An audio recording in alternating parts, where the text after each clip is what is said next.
Boom. You are live. Episode 4 for the year, are we now, Toby? Episode 4 for Yep. 2023. Yep. And it is, of course, the 31st of January, 2023. I'm Zac with a new streaming light, bringing out the Orban in the beard, unfortunately for me. He's Toby.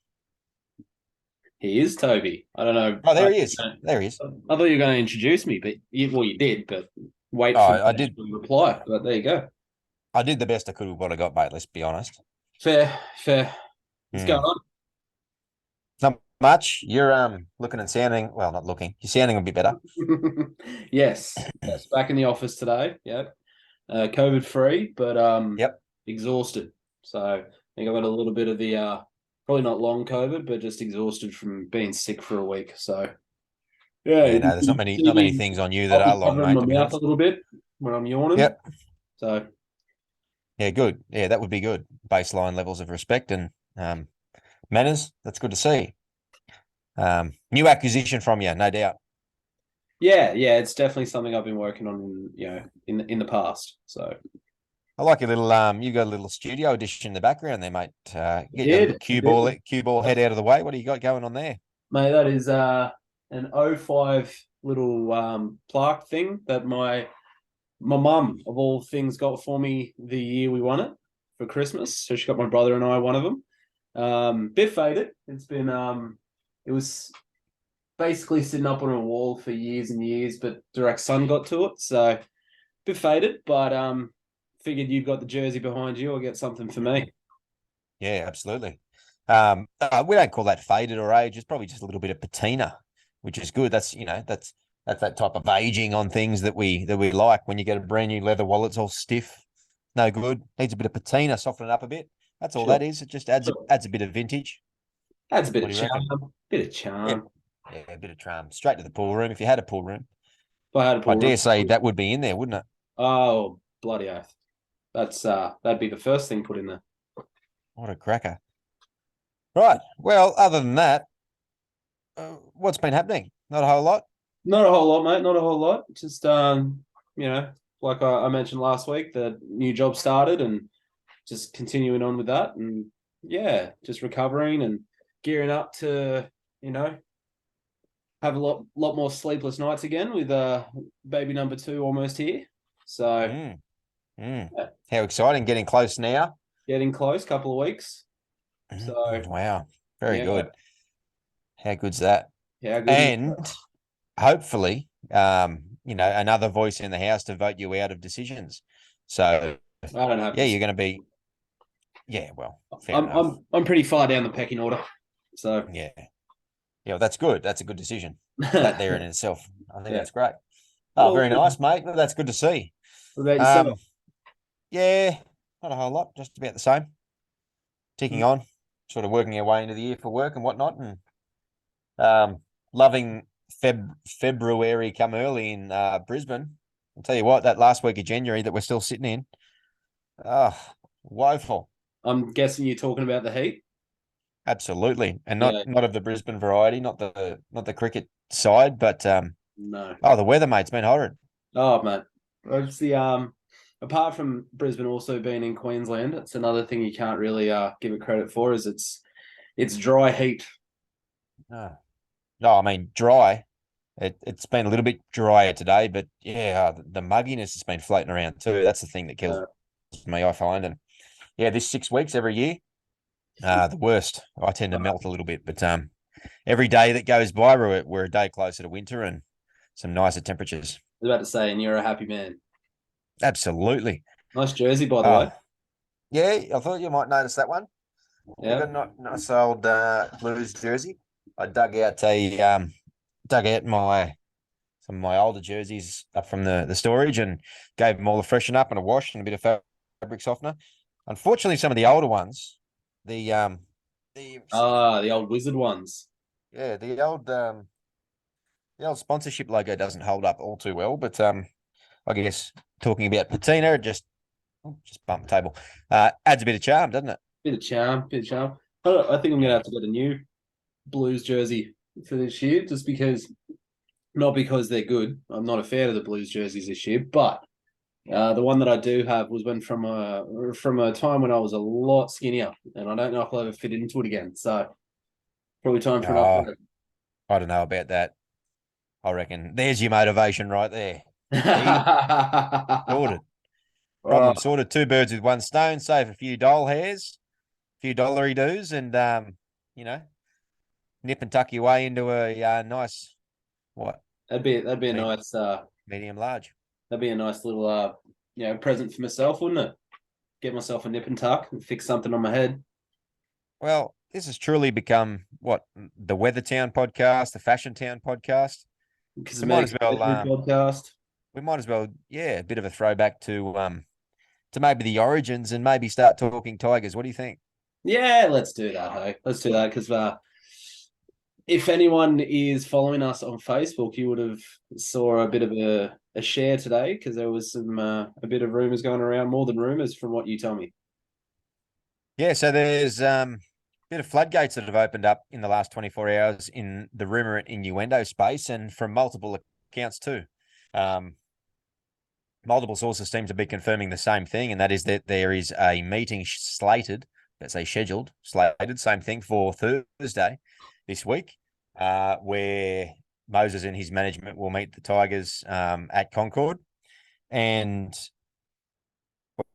well, it seems to be that they seem confident from the Tigers' end that he's going to be signing a $1.4 million deal over 4 years with the possibility of a fifth year mutual. And yeah, all the word coming out of Camp Tiger seems to be that he's coming there with a fresh pen. That'll be considering we let him go so many. Well, what was it, 6 years ago now, and what he's the player he's turned into be. From a halves perspective, I can't remember. Like even when we signed Scotty Prince, who was he back then? You didn't even know. Um, He that'll was a be the biggest half. busted bloke from Brisbane with a broken leg that we Yeah, took a chance on and rebuilt into an Origin half. Absolute exactly. Scott Prince was. Um, But look, I will say, and we can maybe talk about the what ifs and coconuts in a minute, but I will say that until anything is officially out of the club and until that pen actually touches paper, especially with our club of all clubs, nothing is written in stone. And we have been confident before of having players.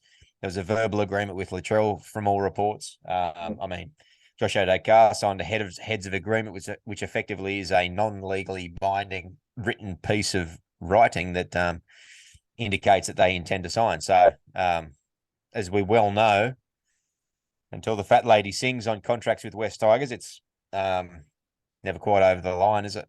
it's always open for interpretation sometimes, isn't it? Mm. But let's say it does. However, Yeah, sorry, you go. I was just say if it does go through, it'll be the biggest half signing I think we've ever had, which Mm. is frustrating because we had him 6 years ago. But you and I were both in agreement that Brooks was the better half at the time. Mm. I was just kicked on.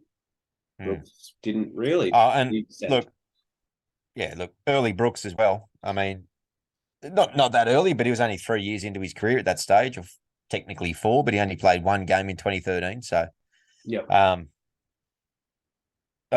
very early on, what was it, 2017? So, yeah, technically 6 years ago. I mean, these guys were 21, 22 years of age. So, very early in their careers. And, yeah, the decision was made at the time. Um, yeah, I can't disagree with you in terms of our biggest halves signing ever. It would probably come up close. Let's make the assumption that does happen. And we'll probably look like fools next week when it all falls through with egg in our face. But let's make the assumption for the sake of today's podcast that does happen. There's an argument to be made that signing Mitchell Moses now at the peak of his powers, and that's where he is. He took his team to a grand final last year. He's played Origin, albeit it wasn't the best showing. And he's in his prime. He's late 20s. He it's a what we would call probably a top three, top four halfback in the league at the moment. Right at his prime to be able to make that signing. It's hard to argue that there's been a better signing in the history of the Tigers. Yeah, that is true. It's very very hard to just to disagree with that, to be honest. Mm, mm. And I mean, even some of the comparisons that you might make may be uh, some of the more recent ones that we've made. Isaiah Papali'i, one of the best second rowers in the competition, if not the best second rower in the competition. Yep. Again, at the peak of his powers and with plenty to offer, plenty more years to go. But, he's up there. Api Coruscant, arguably the best hooker in the game last year. We've nailed that. Clemar still putting up tremendous numbers. Player at the Uh, Knights. Yeah, it's not saying now, too much, but for a there you forward go. to get that, Yeah. a forward So, a team that has Kalen Ponga in it, and he gets player. there you go. Best player. So, Hmm. and then you've also got Bateman, who is an international forward, Yeah. shows what he can do. If we get Moses, I'd be more than happy to stand in front of anyone and say this is the best signing spree over the last 2 years we have ever had. Ever. Oh, I reckon prior to Moses it is. I reckon as it stands right now, it's the best overhaul of our roster we've ever seen in 25 years. 24 years, 25 years next year. Yeah. Is this our 25th season? Because we started in 99. No, we started in 2000. 2000, did we? Yeah. I get confused with high school and okay. 2000. Okay. Showing It was I know. We're in year 8, the year that West Tigers entered. Yeah. There you go. 25 years next year. Anyway, I digress. And we've spoken a little bit about the signing spree at large, and we don't want to rehash or basically just recycle a derivative version of the last couple of podcasts where we talked about that stuff in depth. But it's remarkable. And let's go to some specifics about the Moses signing then, because there was a couple of suggestions that it may be in as part of a bit of a larger trade of sorts with Parramatta, whereby they've got several demands and those demands involve players. And so I'm not sure that you're aware of this, but Parramatta, as far as I can tell, as far as I've read from the little corners of the internet, as a possibility for even this year, they would like Adam Dewey and Stefano Atuikamanu in return for the release of Moses. Now, just looking at your reaction there. Yeah. What do you think? Not a fan of the Steph one at all. No. I'm a fan of I'm okay with the Dewey one because you get a half for a half. Mm. Why don't they just ask for Seyfarth? He's just as good as Steph. It's fine. Well, that was the joke that somebody made. They said, best I can do is a Seyfarth. Yeah. Take it or leave it. I would not call that good business. In that situation, are you entertaining that at all? No, not Steph. No, not at all. Me neither.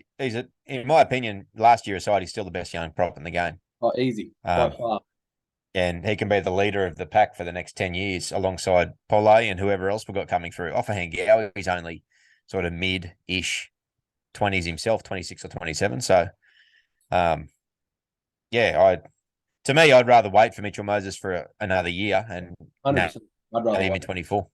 I'd rather wait. Yeah, because we've got a decent replacement in Dewey in the minute, at the minute, sorry, for 23. So it's not like we're in desperate need of a half to do something. But it'd be, I don't know. I don't know what those discussions are. I don't know if Mitch Moses is still thinking Parramatta after all that, but the suggestions we read today, that's what Parramatta, at least from these sources, are what they're after. It'd be interesting. I personally, with everything that I guess, let's say Moses does sign, I personally, you look at his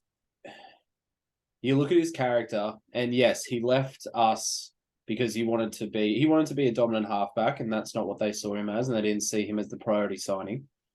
But you can't put much against him. The fact that he is a competitive bugger, So I'd be surprised if he'd even want to leave prior to, yeah, let's say he signs, he wants to leave prior to 2024.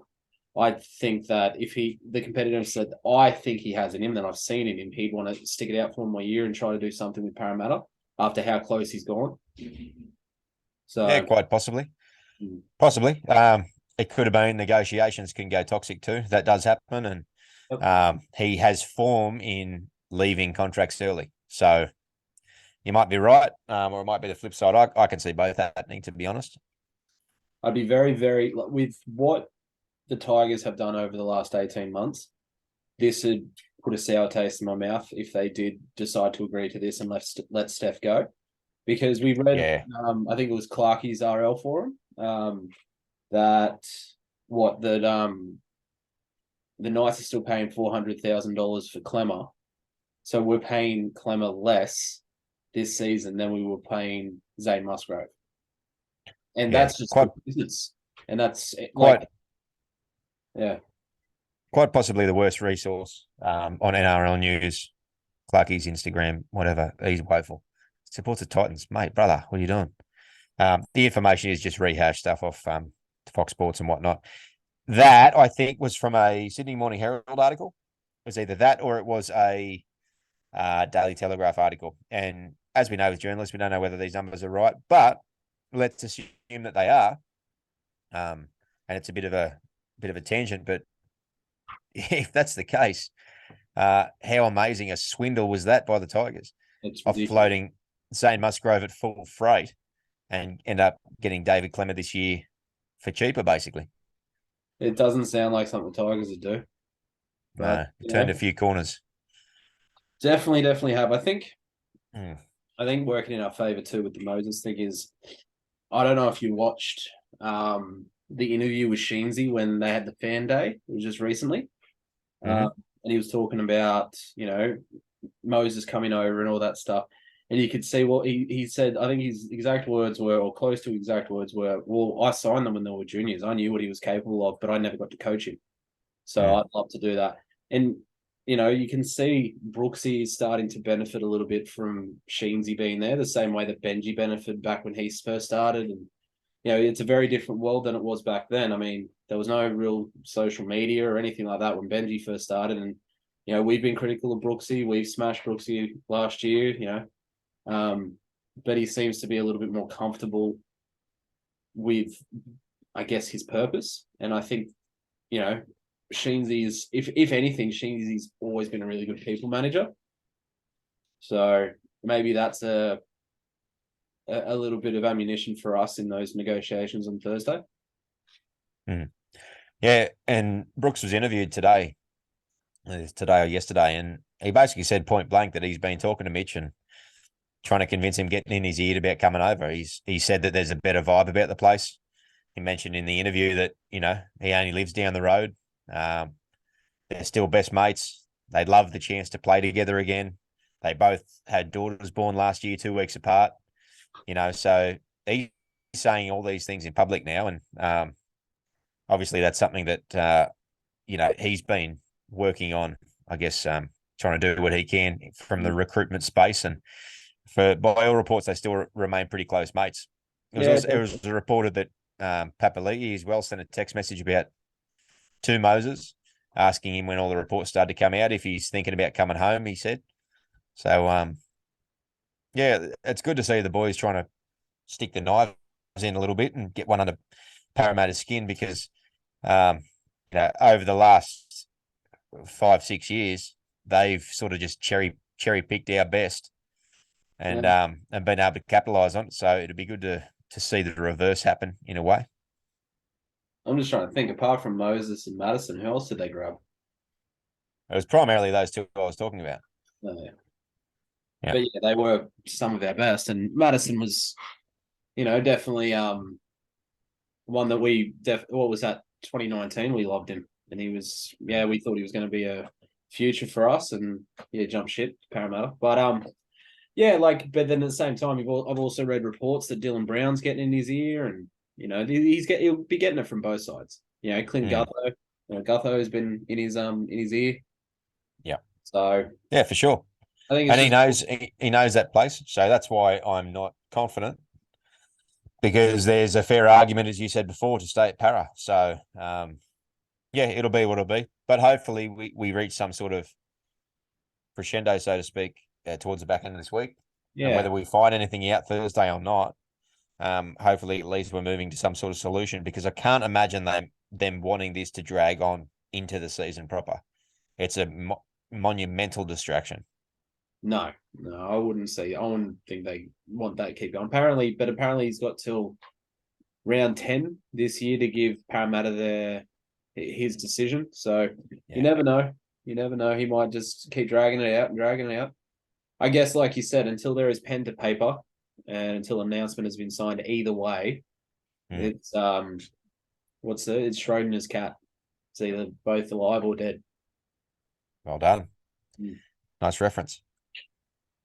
So Schrodinger's tiger. hey, And slippery we'll as see. an Um, so based upon the fact that this is a possibility, a couple of other little tidbits of information. It appears as though that Laurie will be the fullback come round one. That seems to be confirmed. And mainly off the back of the fact that Staines just hasn't been enough of a talker over the off season, so he's got to work on finding his voice a bit. Yep. And we had a report last week that Sheensy mentioned that Jareen Buller is nipping at the heels and showing a fair bit over the offseason, impressing a lot of people at the back as a fullback option too. So it's good to actually have a little bit of competition in that position. Yeah, it's been a while, hasn't it? Yeah. We've had competition for it. It's just competition we haven't wanted. So that being the case, do you see Staines getting a spot in the 17 then?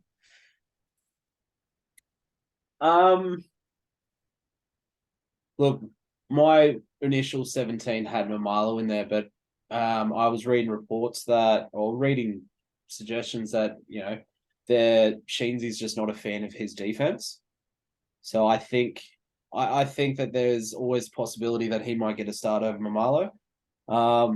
But I still stand by my 1 to 17 that I put out a couple of weeks ago. So no, I don't think he's going to be in there. But yeah, I think anything's possible. He might trial really well. And Sheens has never been against giving people the opportunity if they train and trial well. Kyle love it. Actually, I don't think he ever gave Kyle Love at the start. I think Kyle Love was after his time. But he did give Matt Bell a try. Don't mention that name on this podcast. Which one? I mentioned 2 horrible names. You can add Jack Buchanan to that list. Keith Lulia. You can keep going down the list. Corey Patterson. There's a number of forgettable names in the 2010s that they shall not be named. Yeah. Nathan Malone. Oh wow, yeah, I forgot about him. Yeah. There's a list as long as their arm. Sean Spence. Remember him? Yeah, I do actually. Wow. Yeah. We could dig up some names. And this wasn't that long ago, mind you. No, it wasn't. Anyway. 10 years ago. Yeah. Anyway, we've got a few tangents tonight. Okay, so Staines seems to be pipped. Obviously, good backup to have. Wing, fullback. He's there ready to go. You're staying with your back line. You're still looking Mamalo Nofaluma, and your center's still being Naden Talau. Yep. Yeah, I think I agree there. Yeah, I think from all reports, Talau is training really, really well. Yeah, I've heard the same. And we all know that what Benji said, that Talau was supposed to be the fix when Tedesco left. So, Benji's got high raps of him. So I think it's very easy to forget how much of an athlete, or how good of an athlete Tommy Talau is and was. And we haven't seen it for 18 months, but he's a big boy, eh? He's a big boy. And he does it easy. He can leap and he's strong. So I'm keen to see him back. When they came to train up here in Brisbane, when they trained out of my old hunting grounds in Valley Diehards represent, I got a photo with him, and I'm short as they come. I'm 5'6" and 3/4, but he made me look like a little child. Don't lie on it. Do not lie on the Tiger Town podcast, Toby. You're 5'4" in shoes. That's fair dinkum. That's my dad. Um, but yeah, he towered, like made me look like a little child. He Yeah, towered. yeah, big boy Yeah. and solid. That was a couple of years ago too. Yeah, 2020 started 2020, actually, just Hmm, before the pandemic. there you go.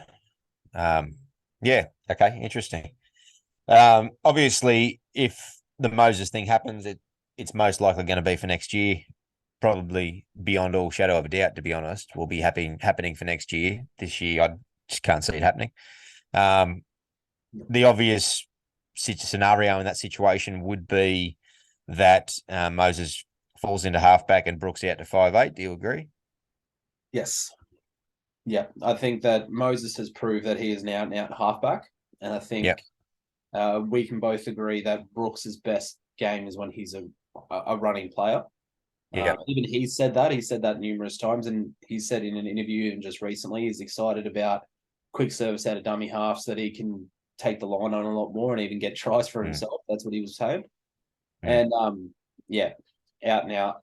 That's how it will definitely be. I couldn't see it any Yep. other way. And I couldn't see Moses coming without any guarantees that he wouldn't be the starting half. Yeah, for sure. He's a halfback now. Out and out half. And yeah, and as a halfback, he's far exceeded what I guess Brooks has been able to serve up and offer.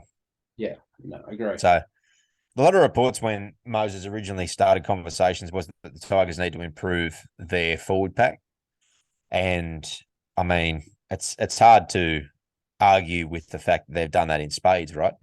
I Oh, mean, if you look at, as we've discussed several times, you look at what the forward pack likely will be heading into round one. It's David Clemmer, Api Coruscant, Steph Utoikamanu, um, Isaiah Papali'i, John Bateman, and Offa Hangawi. That's your starting six forwards.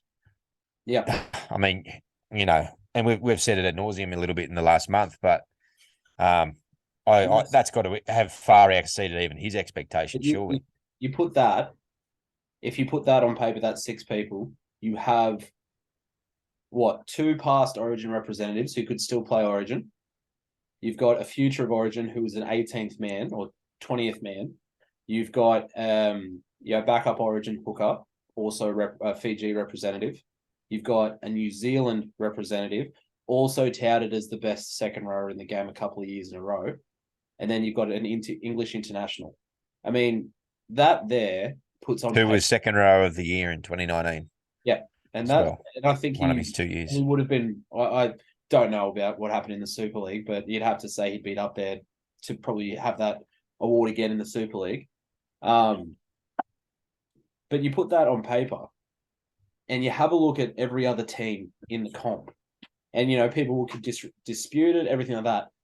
But I'd find it very hard to not keep them out of the top five forward packs. I'd find it very, Oh, very yeah. Especially if they actually go through and they forget they forget the jersey they're wearing and they actually look at the names name for name. yeah. And it's not like we have necessarily the best superstar prop in the game or the best superstar lock in the game. But if you go name for name in terms of you rate them individually, that's a forward pack full of eights Or higher. at best or higher. So eight, eight and a halves, nine, nine and a halves. Each and every one of them is top tier. There's Easy. no real weak links. Easy. Yeah, and then you can even add in terms of the potential on the bench coming through with Blore and Pole. You can even add those guys to that impact that can come off the back of that as well. With unproven over periods of time, but definitely the capacity to be able to reach similar sort of ratings in with some game time. No, I agree. No, yeah, it's just if that was something that was obviously hindering his decision, you could pretty much tick that off and say, no, that if that's still hindering your decision, you were never keen to come anyway. So Oh yeah, yeah, most definitely. I mean, I would be, I'd be very very surprised if he wasn't surprised with how much of a turnaround oh has yeah. come. It's hard to argue. Like anyway, we're just gonna we're just gonna wax lyrical about how impressed we are with the Oh, forward I think pack I think that's going turnaround to happen in as one soon off as it, season. Again, we've done it every week, but yeah. part of me's okay with it because yeah, it and that's where the excitement comes from, I think, doesn't it? We have, I guess, since Bateman signed officially on Boxing Day, but as the last piece of that forward pack puzzle, we knew he was coming since basically the start of December, mid-December. The mail was extremely strong. We just didn't hear for a few weeks. So we've essentially known for 2 months that this is going to be the starting forward pack come round one. The visa issues aside, obviously. And yeah, the excitement's getting pretty close as we get to see that in a matter of a handful of weeks. It's next Thursday is the first trial. As much as we probably won't see those players, You but won't see those players, but still, yeah, just the fact that we get to see a Tigers game in 9 days mm, is pretty. yeah, that's cool. Yeah, it's pretty cool. Absolutely. Yeah, and it's good going into a season with a change of roster and a change of squad and overhaul. Because if nothing else, it gives you blind, dumb hope. But That's all we really have when it comes to the Tigers lately. So mm, it's fun. Used to it. Used to it. mm, But absolutely. yeah, it's look. Speaking of the trials, we got what we got Warriors over in New Zealand. Now, Yes. Sheensy's come out and said that a lot of the first graders won't get a shot. Out of everyone, because what's the new rules? They can have 30 players with unlimited interchange for the first trial and then 28 for the second, or is it a little bit less than that? I can't remember now. I'm not sure. No, not sure on specifics on that. I'm sure That would make somebody, sense. yeah, I'm sure somebody, if I'm wrong, will comment, but that's fine. Um, but out of those who aren't in the 30, because you know the up and comers a lot more than I do, who would you most like to see get a start in the first trial? We'll go more into depth about this next week because we'll be closer and they may even have the teams announced by the time we do this, or Hmm. the squad announced at least. But who would you Hopefully, most that'd like be to cool. see? Just one player, Just one player. just Well, one. based upon the talk over, we could probably talk about a few, but based upon the talk over summer and the fact that he's getting a fair run in the interviews, is that Jareen Buller. Yeah, yeah. Well, he's I want to a see. I want to see what they've seen over the Christmas period to have the first grade coaches that excited that they're mentioning him um, in media interviews. he's a fullback center wing, isn't he? He's been, yeah, he's just an athlete. Just an He's athlete. a backline player, but he's been playing primarily fullback. I think he played fullback in Flegg and maybe New South Wales Cup as well last year. I'm not 100% sure. I have to look him up for those details. But yeah, that's where he plays Fijian? primarily. And fullback has been what he's sort of settled his way into. Yeah. Is he Fijian? Don't know his background in terms of his ethnicity. He's Australian, obviously. I don't know what his heritage is. Yeah, that name's just seems very Yeah. so that Yeah, no yeah.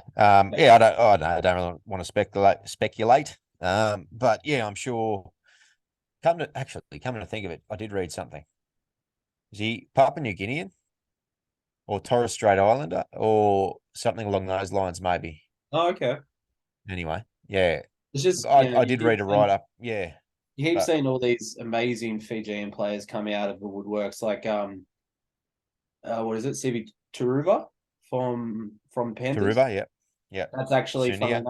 enough. It's one of a bloke I used to work with. It's his nephew, so that's funny. Hmm. Um, but yeah, you just see these amazing players, and I'd just love to get a little bit of that. I guess we had Nagama back in the day, and he's an amazing Fijian player. I just love how Fiji plays, to be honest. So, especially their backs, Yeah, right. like you said, Yeah. What's that? they're just athletes. So, Yeah, yeah. Athletes first, and if they can learn the game and they become students, just students of the game, and they're very coachable, then these guys can become anything. Especially if they pick up the game even at 13, 14.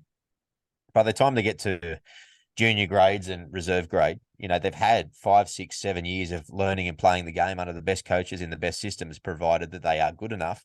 That's more than enough time to be able to learn enough to be able to play at NRL standard. Yeah.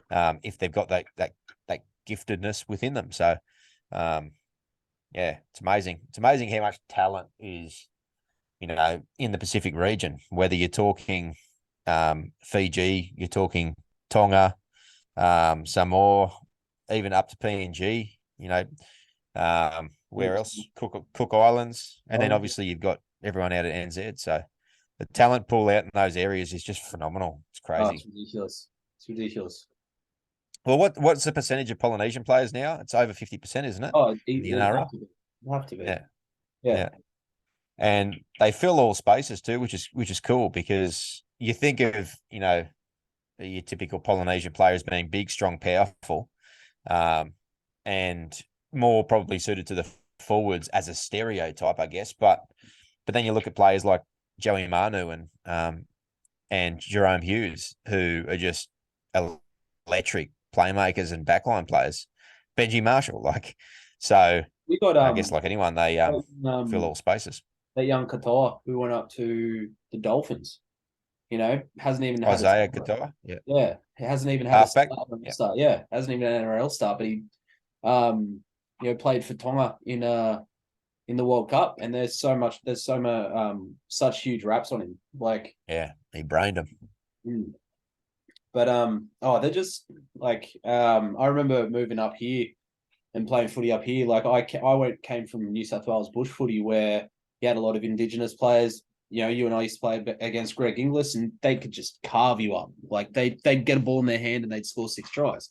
Coming up here, I was playing against big Polynesian boys, and like I said, I'm not the biggest guy, and that's just what I always took him as. The Polynesian boys were just big, hulky forwards that was skillful.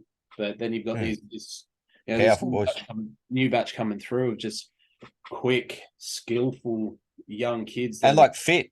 Like the motors on some of these guys, this is what made me. I hung up the boots at 28 because I was like, bugger this, I'm out. It got to a point where there was 19-year-olds that were 130 kilos, could run the 100 in about 11 and a half seconds, and they played 72 minutes. It was like, that's just not fair. It got to that point where it just, we were playing, in some ways, we were playing different sports. That's why I hung out in the centres, mate. Yeah. That wasn't by accident. It wasn't great for me trying to tackle him in the middle.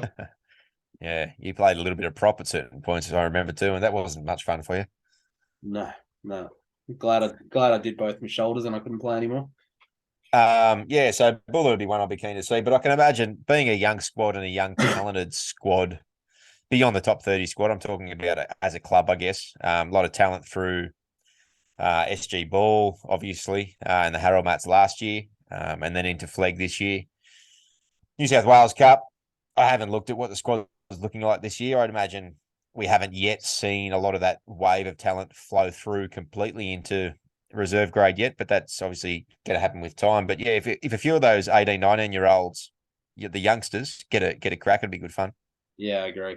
Yeah, I personally I'm hoping that Josh Folletti will get a bit of a go. Yeah. So many raps on him, and I've never actually seen him play. So I don't. He was named co-SG Ball captain for West this year. I did see that. Yeah. But I'd just like to see how he goes, and there's been big raps on him. Manly were devastated to lose him, so I'd be keen I'm keen to see him if he gets a run. I like the fact that he's been made captain too, because it shows he's not just a talent that sits out wide in the centres. It's somebody who obviously trains well, carries themselves well, is listened to, is respected by his teammates. All those things are captain material.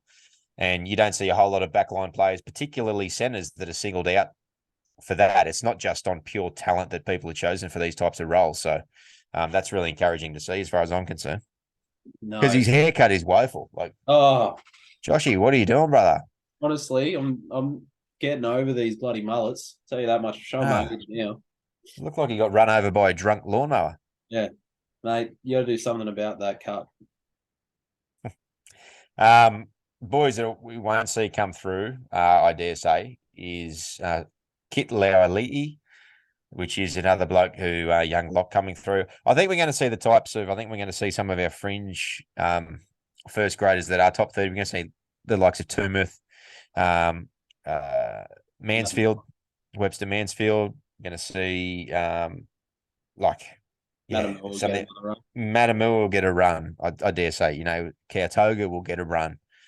Polly might even start the game, even though he's on the bench. Seafarth might get some big minutes. Good for him. Oh.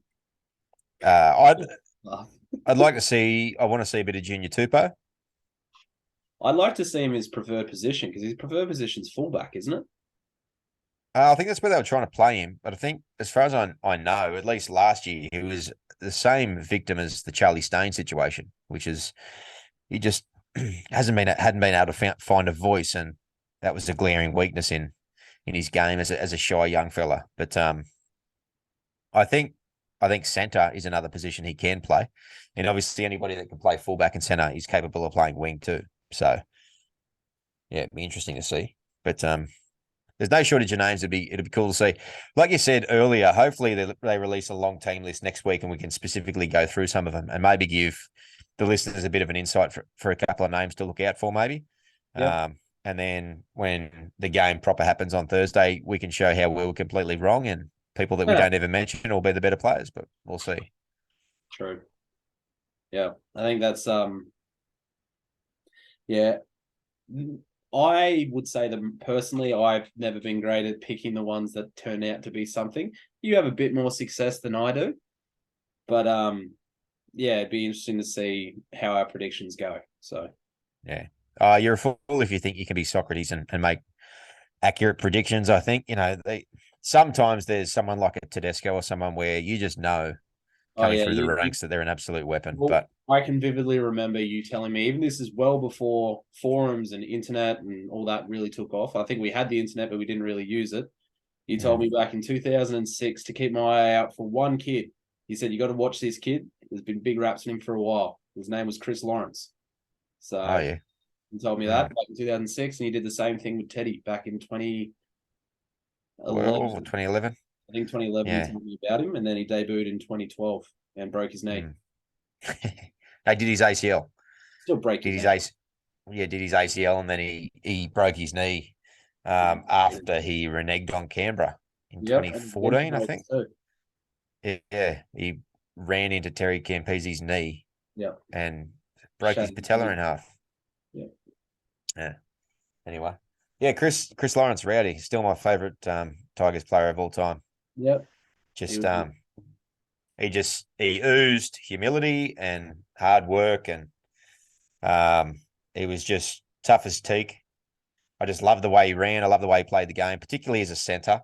And obviously he was hindered in his later years as a second rower, but yeah, everything about the way that bloke played footy, I love. he created probably the Um, best left edge we've had up until maybe now. Who oh, knows? But best left edge he we've was electric. had. Ellis I and remember, Geary. I remember that day he ran away from Billy Slater Oh yeah, on a break. I just thought, how good's this? Billy Slater at the time, one of the best, if not talked about as the best fullback, and thought to be electric, all this sort of stuff. And we just had this young, slick dude, school kid, humble, quiet school kid that just shredded him. It was awesome. when he debuted, because I was living in Brisbane at the time. I remember there was an article that said that he had to get back on a plane that day because he had to HSCs in the morning. He had to go back to school and do his tests. Yeah. Yeah, no, he's a great player So, and Chris, someone who dealt if you're with listening to hardship and this, we'd love to have you on the show as well. We'd love you to have you on the show just to talk oh, about your experience. absolutely. He doesn't And listen. just So you never and know. again, just another string in his bow as the hardships that he faced more than just about any other player that has played the game and dislocated hip. And to say that he fractured his face would be a massive understatement. Definitely And to doesn't. come back from both those catastrophic injuries and continue to play first grade, yeah, it's a testament to him as a player. So And not only that, he after that he moved closer into the game as well. Moved into the second row. yeah. So Yeah, I can't remember whether it was his first hit up back after his facial fracture or his first tackle, but one of them, it was just flat stick. And I thought oh man, it was good. I think all the commentators noticed too, because it was a big thing, Yeah. the injury that he had, and obviously it was a big deal. I think there was even a short little documentary on his recovery and everything else as well.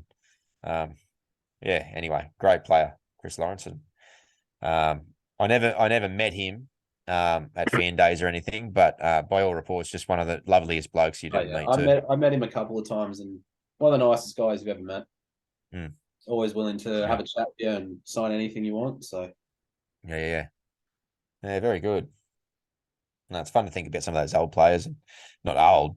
Like Chrissy Lawrence is younger than us, but nice, yeah, those guys from a couple of years gone by anyway. yeah, yeah. He was always good to watch. Yeah. Well, mate, there's a little bit of water to go under the bridge between this week and podcast next week, isn't there? We've got a few signing rumors. We might find a few answers in that regard. We've got maybe a trial squad to talk about between now and then. So, um, yeah, no shortage of items on the menu this time next week. No, no, this one was kind of it's not to say it was a filler, but yeah, it wasn't obviously as much as we've talked about in the past, and probably not as much as we're going to talk about next week. But it's always still good to talk about the Tigers. I mean, look forward to my Tuesday nights. I don't know about you. Give me a bold prediction for podcast this time next week. A bold prediction, and give me two. Give me one regarding the squad, and one regarding the Mitchell Moses situation. What do you think is going to happen? I don't know if it's bold. I'm just going to say he's going to sign. I don't know if that's bold at all. I just Well, think that he's going to sign because it's really only one way or the other, isn't it? He's either going to sign or he's going to not. So yes, it is. So you are in camp sign. You think he's going to I sign? think he'll sign. I think he'll sign. I think $1.4 million over 4 years, Hmm. true with it going to a team that has rebuilt itself to play for a coach that he originally wanted to play for. I think it's just going to be too much for him to pass up. How do you feel about the 1.4 as a number? I think he's worth it. I think It's a lot of money. it is. I still think he's worth it because he's only 27. Andrew John said he didn't hit his prime till he was 27, 28. Yeah, he's 28, I think, but yeah, Um, they'll be on that age. I think that it's a lot of money regardless of who you're shelling it out for. I think that people have paid almost as much for players that probably aren't worth it. Sorry. So I mean, it's not like we're going after David Fafita and paying $1.2 million for a back rower. It's not like we're putting Jason Tamalolo on a 10-year contract worth $1 million a year. I read something interesting today in regards to what that 1.4 would represent in terms of the cap. So we don't know what the cap's going to be 2024 because they're still figuring out the CBA. The NRL released what the cap will be next year, even though the Players Association didn't technically ratify it. And we know what it was in 2022. So in 2022, the cap was 9.6 million, right? Okay. In 2023, it's going to be 12.1 million. Now, if we pretend that the 1.4 is coming out of this year's cap, it represents 11.6% of the cap. Okay. So if we bought Mitchell Moses with this year's cap, represents 11.6%. Now, if we take that to last year with 9.6 million, that same percentage only represents 1.13 million. So there's a 25% jump in the salary cap from last year to this year. Yeah. And so if you reverse engineer that same salary this year is inflated from what we're used to salaries being. So it's still big money, 1.1, but that's a lot. That's 300 grand less effectively than what we're going to be paying him in real terms. Now, people might say, well, so what? What does that matter? We're still paying him 1.4. What it means is that we're paying him. Yes, we are paying him 1.4, but the entire cap is going up by 25%. So it's going up by what are the sums on that? 2.5 million. Yeah, it's not as if he's taking up a large a significant chunk of the actual cap itself compared to Yeah. what it would be in 2022. Yeah. Yeah, So, exactly right. So in terms of last year's value, it's about 1.1, a little over 1.1 in last year's value. And we're all familiar with what 2022 salaries were like. We're familiar with what Ben Hunt was getting in 2022. We're familiar with Cherry Evans. These types of players, they're all on 1.1, 1.2. So it's that same value. And look, the longer that it goes on, the salary cap 23, 24, 25, 26 will continue to bump. That always bumps in increments. If he's locked at 1.4 for that period of time, then the longer the contract goes on, the better value it represents. yeah. Because if the salary cap is 14.1 in 2026, for example, and we're still only paying 1.4, that brings his percentage that he's earning as part of the whole cap down year on year. So, yeah, it's a challenge, but if we can try not to think about 1.4 as in last year's terms and think about it in future cap terms, which is what it actually is going to be representing, then the value is definitely much better than what it seems just Yeah, on yeah. first glance. Yeah. Well, there you go. It just justifies why I still think it's a good value, good Yeah, sign. So, yeah, what about absolutely. you? Are you on? You think he'll sign? Um, um, factually, yes. Was gonna say So you can't you can't sit there and cat was just in the corner, just freaking out at the noises I was making.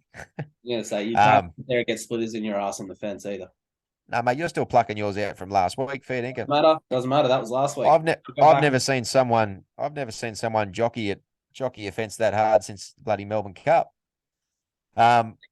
I think that look, I'll answer it in my way, and I'll let me finish, and I won't sit on the fence about it. Factually, I think he's crazy if he doesn't. It seems to be a longer contract. Apparently, Para only offering 3 years. This seems to be 4, possibly 5 with a mutual. They seem their offers around 1.1 plus extras. Ours is about 1.4 plus extras. So that represents over the course of a 4-year contract an extra $1.2 million. And for all the other reasons you said before, gets to play in the halves alongside his one of his best mates that he played with. Gets to go back to a club that he's played for before, that he knows other people from. Gets to go to a coach and work under a future coach, which is one of his idols. Gets to go and join a club that's on the up with one of the best forward packs in the competition. Gets to go to a club that has undoubtedly the best facilities now in the competition. So on paper, it seems a bit of a no-brainer. And I think for that reason, I'm going to say he will sign. But the big but is simply history. So the big reason why I'm going, I don't think so, is Latrell. It's Cameron Munster. It's Josh Adokar. It's every time we have publicly, in some way, shape, or form, gone for a big person, and it has seemed the same thing. It has seemed to make sense on paper. That why wouldn't they? Why wouldn't they? How good is our offer? Every single time we've fallen short. Every single time. You look at Appy. That was not. We weren't in contention for his contestation. We weren't contesting for his services. Clemmer, he wasn't on the open market. That was something dealt with privately. Bateman wasn't being shopped to NRL clubs. Sheens went over and deliberately targeted him and picked him out of Wigan.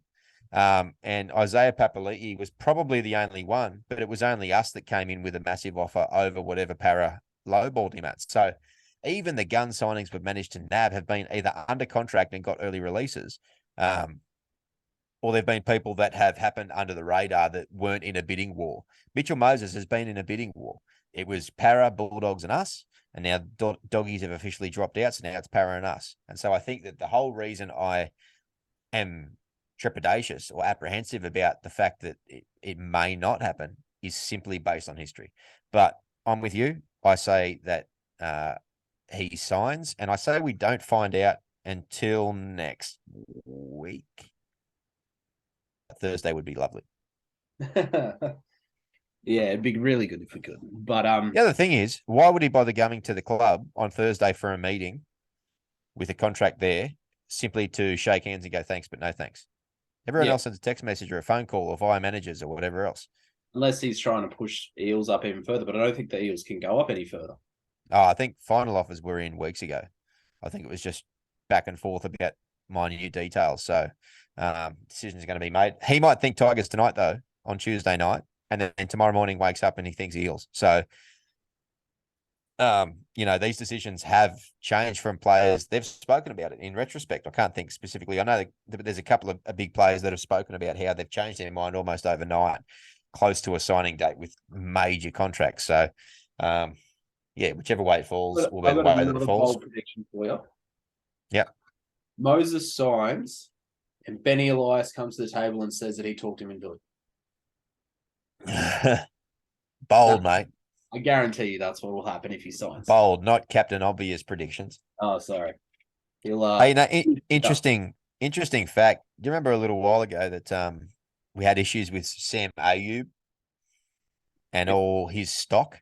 Mm-hmm. Well, we've got a fair run of players under Isaac Moses, the manager now. So we've got John Bateman, David Clemmer, Luke Brooks, and guess who the fourth one is?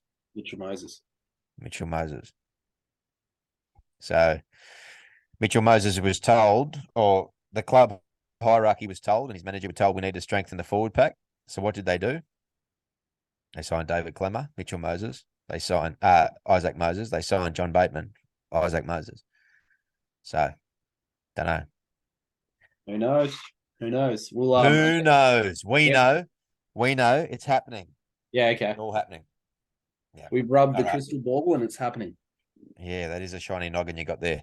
Mate, it's fun to speculate. Let's hope by this time next week we've got a bit more information on that. Lots to talk about next week because guess what happens next week, Toby? What happens next week? We're playing footy. Footy's back. Footy's back, baby. January's over. Forget it. Cricket's gone. We're back playing the Warriors next Thursday in a trial game. We won't know who any of the names are. That's all right. I love watching juniors and reserve graders play. Next week's going to be a great week for sport because Super Bowl's on Monday. So watching that. Going for Philly. If any Aussie isn't, well, you have to with Jordan Mailata. Yeah, you have to. If any Aussie isn't going for Philly, it'd be the same as when Hayne played for the 49ers and Hayne jerseys just went through the roof. Yeah, 100%. And you can't help but be happy for Jordan Mailata to be able to play. Yeah, in a Super Bowl. What's that? I just don't want Kansas to win. Well, Kansas City have been up there for a little while now, so and they've won a title, so they're due for a loss. But Philadelphia did too. Yeah, they just won a handful of years ago. Yeah, 3 years ago. 2019. Yeah, 3 or 4 years ago. Yeah. So those teams have been up there for a little while. It would have been good to see Burrow and the Bengals get in though. Oh, I don't know if you watched that game, but only the highlights. Yeah. That last Choker Hontus. The cornerback is. Not good. Ridiculous. Not good. And the 49ers, shit hot all year, and then just went. Yeah, when you looked at the sideline and you just see Jimmy Garoppolo smiling. I'm like, interesting. Quarterback no name was he played well. He killed it for him this year, but couldn't get it done at the high time. So anyway, so I think that's about it for the show for this week. But make sure you tune in next week, absolutely, because we're up and running. It's going to be a cracker and lots to talk about. Hopefully, a fair bit of news coming our way. All things signings, Mitchell Moses, John Bateman, visa issues. It's never a dull moment here at Tiger Town, and we're pretty pumped to bring you all the news and all the gossip. Exactly. All right, ladies and gentlemen, thank you very much for tuning in once again. PSA, as it normally is, Facebook page, Tiger Town Podcast, YouTube channel, Tiger Town Podcast. Quick little shout out to the other podcasts out there that run the black, gold, and white colours. You all know them well. They're bigger than us. They are all legends, and they're worth a listen. West Life Podcast and the West Tigers Podcast. So make sure you hop on, give those guys a listen as well. All quality content. We're all on the same bandwagon, folks. I've been Zac. He's been Toby. Good night for now. We'll see you next week. And as always, go the Tigers. Go the Tigers.